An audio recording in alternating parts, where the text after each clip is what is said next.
What's up, YouTube? Today's video is going to be about this post here that I found on Facebook earlier today. It's in the official X-Lite support group, which is the group that's used for putting together a Christmas light show using the X-Lite's software. Okay, and one of the posts that I came across today in this group was from a guy by the name of Hick.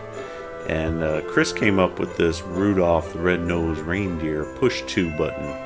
If you're not familiar with what a push-to button is, it's used in your Christmas light show. Most of these types of shows that are in this group have FM channels that when cars drive by, they can tune their channel to whatever FM channel and listen to the music. But there are some cases where people aren't able to, or people are walking up to the light show and watching it from the street, and they don't have their car with them, so they can't tune to that channel. So what you do is you provide something like what Chris is doing here, and you push the button, and after you push the button, music is played on some lawn speakers. And he's going to walk you through the setup that he did in his video. I did speak to Chris and he gave me his permission to post this on YouTube. So let's go ahead and get started.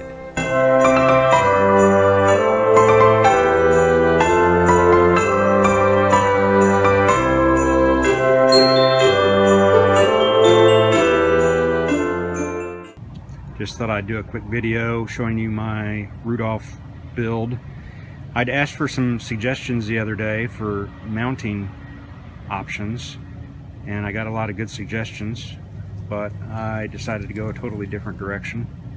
I think this worked out pretty well. So he's pretty much done. I've got to do a little bit of paint touch-up on the bolts, where I through bolted him. The frame that I used, I welded together out of 1-inch square. It's pretty thin wall tubing, so it's really lightweight, and it's pretty solid. I welded these spikes onto the side, and they go about 18 inches down into the ground. They're probably 3/8 in diameter. They're actually 56-inch long fence posts that you can buy in the Home Depot garden section.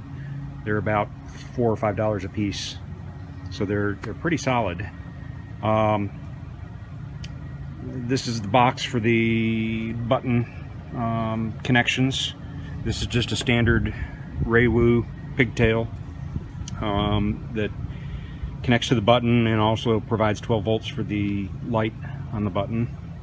I did go ahead and I welded a stud on the back with a wing nut, so if I want to put a diagonal brace down to the ground, I can. It's pretty solid. I'll probably still run the diagonal brace just to keep it from flopping around too much, but it's not bad just as it is by itself. So the way this works is during show hours, the nose will flash, telling you that you can push the nose to play the music. If it's outside of show hours, the light is off. Once you push the nose, it'll start playing music. Right now I've got it set for a 20-second duration, and as soon as you push it, it goes solid. So that was 20 seconds, and then it starts flashing again. So the control box is over here. Just a standard ammo box from Harbor Freight. It's got 2 cheap marine speakers. I think they were $20 a pair on Amazon. On the end here I've got a pigtail for Raywu extension to go to the nose. Got 120 volts in, and I've got a 3.5mm audio jack. I may go wireless maybe next year, maybe an FM receiver, but I'm afraid I might get some interference, so that may not work. So you'll see when I push the nose. So right now it's playing music. When I push the nose, I'll get a notification. So I've just got a 12-volt power supply over here. This is a Shelly Uni that I've flashed with Tasmota, so it is completely local, doesn't rely on the cloud, doesn't send information back to China. It's completely self-contained on my home network. So this has one input, just a dry contact input, and it has two outputs. These are two relays. Again, just normally open or normally closed relays. So relay number 2 drives the power to the nose, to light up the nose. So I can control that relay to turn the nose on and off or make it flash. Relay number 1 comes over to this 12-volt relay that powers the audio board. So I can control relay number 1, turn on this more heavy-duty relay to power this audio. This is 50 watt per channel audio amplifier that I got off Amazon. I think it was $10. It wasn't very much. This all just lifts out, and then the speakers are underneath. I've got a little bit of a buzz that I've got to figure out. It wasn't there during my initial testing, but now it's got a little buzz. So probably something's loose. I probably just need to put some hot melt glue or some insulation, kind of deaden the sound. But it works really well. So this is all controlled through my server in the house using MQTT. This Shelly Uni communicates through MQTT to update status and also receive commands. MQTT is controlled through Node-RED. So Node-RED does all the logic.